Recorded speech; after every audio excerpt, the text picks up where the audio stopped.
This is your guy Momentum Mori here with Dark and Zana. Welcome back, otakus and all of nerd culture.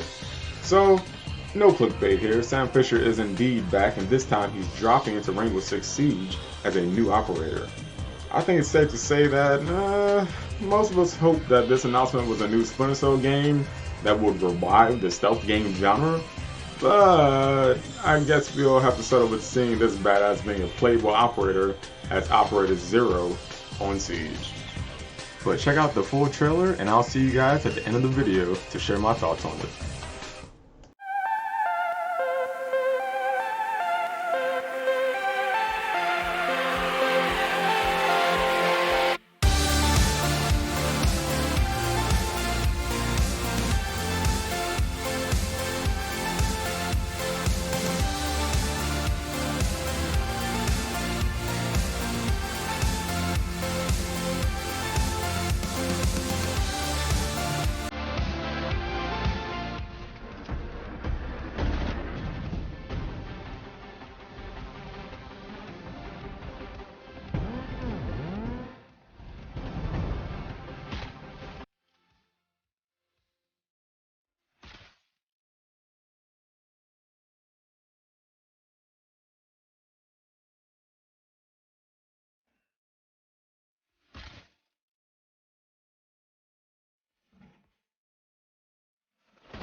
Okay, so I just want to start with the letter that was in the teaser to hype up the reveal before the trailer officially dropped, okay? So it's been confirmed through Ubisoft that Sam Fisher will drop as a solo character under Operation Shadow Legacy. Unlike the past operators or seasons where two characters dropped at one time, we've been spoiled. I mean, I haven't been on the game that long. I actually came onto the game where up to Season 5 was just released. So I kind of started with this massive character pool. But you guys that started, from scratch, like only having 12 characters in the game, bless you for staying patient and actually seeing the fruition of this game. You know what I'm saying? But I don't know, like this is mind blowing to me because now this is apparently a big deal that he's dropping by himself for this new operation, right? So usually one attack and one defensive character is dropped with a trailer showcasing both of them in a unique setting, right? As of this moment right now, as the recording of this video, Fisher is live on the test servers right now. So if you have access to the test servers, please go check him out. Mess around with his loadout, his kit, and get used to his ability. Tell us in the comments how you thought that he felt. super helpful information for everybody before he becomes live, you know, just to see what they change in his kit from the test servers to the live rendition of him. So that's going to be very interesting to see if they nerf any of his kits or even the damage on his guns currently, because his assault rifle is an assault rifle that is unique to him, which, good segue actually. I believe his primary assault rifle, the SC3000K, or the SC3000 if you will, if I'm not mistaken, is his iconic assault rifle in the Splinter Cell franchise, specifically Blacklist and I want to say Conviction. Maybe let me know in the comments if that looks familiar, if that sounds about right. But his ability, which is the Argus launcher, his two-way camera looks to add a level of technicality and improve on, which I'm very much looking forward to. Like, I'm very hyped up for that.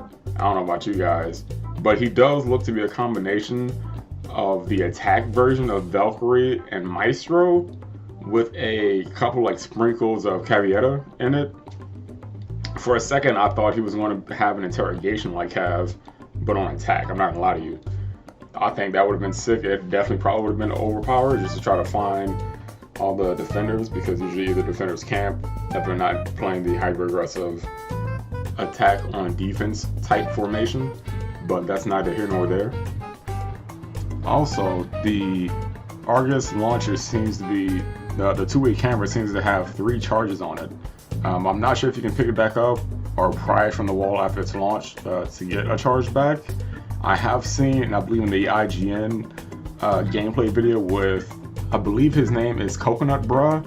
I believe he's a YouTuber that also does Rainbow Six Siege. He does a lot of tips and tricks videos, spawn peeking and stuff like that. Just kind of like these really irregular ways on like how to try to plant like Valkyrie cameras and stuff like that with each individual character depending on what their ability is. Something that's like really outside the box, so definitely go check him out. Again, his name is Coconut Brah, like B-R-A-H, if I believe. Definitely go check him out. Anyways, from his gameplay from IGN that he was featured on, it is shown that you can shoot the Argus camera to destroy it, but I believe it's only if it has the pointy up part, so like where it's like lashed onto the wall, where like the little tripod point is. I'm not sure if the camera is like bulletproof itself, but the backside of it is destroyable. I'm not sure how that works. We're gonna have to find out whenever he gets live, or if somebody from the test servers figures that out. But the camera does have a laser, and that's the Maestro kind of aesthetic to it, but obviously on attack. That video did show me he zapped somebody that was down and instantly killed him and finished him off. So I think that's a very, very critical tool to use. I mean, because if you just finish off a down enemy from like one laser, I don't know if Twitch's drone can do that. I'm not sure, because I don't really play Twitch. I don't have her owned currently. But that's a very powerful thing. Granted, these cameras do come with 1 charge apiece for the needle, so it's not unlimited or anything, because that would be hella broken if it was like unlimited needles for an attacker. But anyways, going on to the next section, I really want to get into the letter that was written on Ubisoft's website to hype up Sam Fisher before the official reveal that happened on Sunday the 16th, on August 16th. I believe Finka Melanakova, if I said that correctly. The letter's written by Finka, but obviously we know her as the operator that can heal and do the adrenaline surge. She's writing to someone named Harry, mentioning the relationship she has with Fisher as a student in a sense, and the friendship between her dad and Fisher or something like this. Like I didn't really follow too well what that letter was talking about. Apparently, like Fisher like mentored her as a young kid because her dad had a dope relationship with Fisher, maybe like in a working aspect or field, and maybe like her dad and Fisher were close. And I don't know how Fisher just came to the family, because if you played the Splinter Cell games, he would save the family being like, "Peace, I'm out." And that's like really the only person I think he chilled with was Lambert, right? I don't know. Correct me if I'm wrong down in the comment section, because I really don't know who this Harry person is. Granted, it's been a couple of minutes, a couple of years since I last played Splinter Cell Blacklist, let alone Conviction, so I may be wrong. So take that with a grain of salt. But the letters was for the hype. Excuse me, the release of Fisher, but it confused the ever-living Boondock Saints out of me. I'm sorry. Like, who the hell is Finka's dad? I thought Fisher's best friend was Lambert from the Splinter Cell series. We're getting a lot more from this update, including a map rework of, I want to say Shallay? There's a Shallay map. I'm really butchering these names and I apologize. But we also get a new hard breaching charge device to be added on a couple of people, including Fuse. His smokes is going to be replaced with a breach charge. Finka's breach charges are going to be replaced. Amaru's claymore is going to be replaced. Nox breaching charges, while Capitano's stun grenades are going to be replaced, and Lion's claymore is going to be replaced by this new breach charge.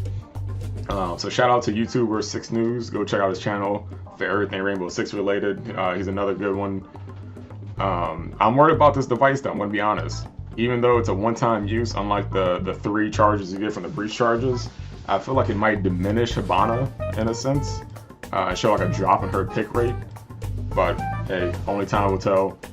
But on to the next one. Hatches are now going to have a health pool of 1 million points. There's more information on the Ubisoft website about how much damage a breach charge does, how much damage Maverick's blowtorch does, like per second. I'm not going to get into those details here, but I'll link you down below.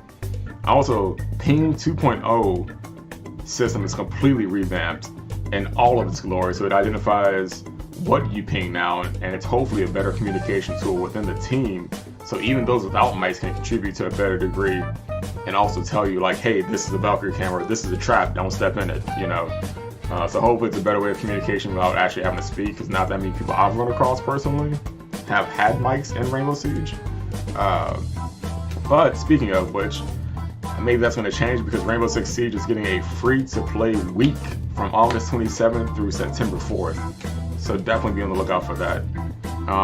But in closing, basically Sam Fisher is definitely being shown some big-time love with his addition to Rainbow Six Siege and the anime adaptation that is slated for 2021, 2022-ish from, I believe, I'm gonna link that actually below somewhere right here on the screen with that video that I made earlier on.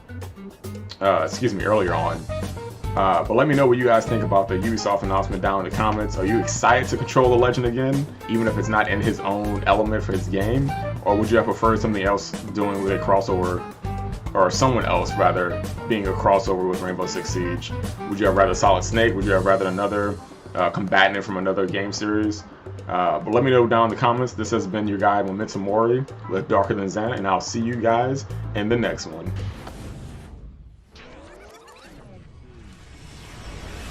Return to the past now.